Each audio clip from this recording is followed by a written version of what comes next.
തൃണമൂൽ കോൺഗ്രസ് അംഗം കല്യാൺ ബാനർജിയെ സസ്പെൻഡ് ചെയ്ത് സ്പീക്കർ ഓം ബിർള വനിതാ അംഗത്തിനെതിരെ മോശം പരാമർശം നടത്തിയതിനാണ് നടപടി.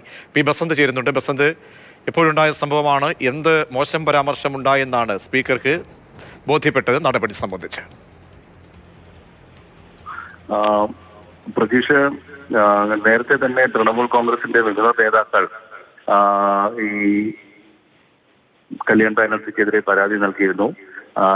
തൃണമൂൽ കോൺഗ്രസ് നിന്ന് വിഘടിച്ച് വന്ന ഘട്ടത്തിൽ തന്നെ കല്യാൺ ബാനർജിക്കെതിരെ ഇത്തരത്തിലൊരു പരാതി അവർ നൽകിയിരുന്നതാണ്. മോശം പെരുമാറ്റം വനിതാ എം പിമാരോട് നടത്തുന്നു എന്നുള്ളതാണ് അവരുടെ പ്രധാന ആരോപണം. ഈ ആവശ്യത്തിന്റെ പുറത്താണ് ഇന്നിപ്പോൾ ലോക്സഭയിൽ കല്യാൺ ബാനർജി എത്തുകയും കല്യാൺ ബാനർജി സസ്പെൻഡ് ചെയ്തുകൊണ്ടുള്ള പ്രമേയം ലോക്സഭ പാസാക്കുകയും ചെയ്തു. പക്ഷേ ഇതിനെതിരെ ഇപ്പോൾ ഇന്ത്യ സഖ്യത്തിലെ മറ്റംഗങ്ങൾ രംഗത്ത് വന്നിട്ടുണ്ട്.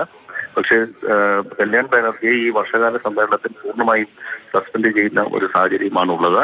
അദ്ദേഹത്തിന് പാർലമെന്റ് പരിസരത്ത് പോലും കയറാൻ അവസരം നൽകില്ല എന്നുള്ളതാണ് പ്രമേയത്തിലെ തീരുമാനം. മാത്രമല്ല, ഇന്ന് രാവിലെ മാധ്യമപ്രവർത്തകരോടും അദ്ദേഹം പാർലമെന്റ് കവാടത്തിന് മുന്നിൽ വെച്ച് തട്ടിക്കയറുകയും ചെയ്തു. വനിതാ മാധ്യമ പ്രവർത്തകരോട് പോലും മോശമായി സംസാരിക്കുന്ന ഒരു സാഹചര്യം ഉണ്ടാവുകയാണ് ഉണ്ടായത്. ശരി ബസന്ത്.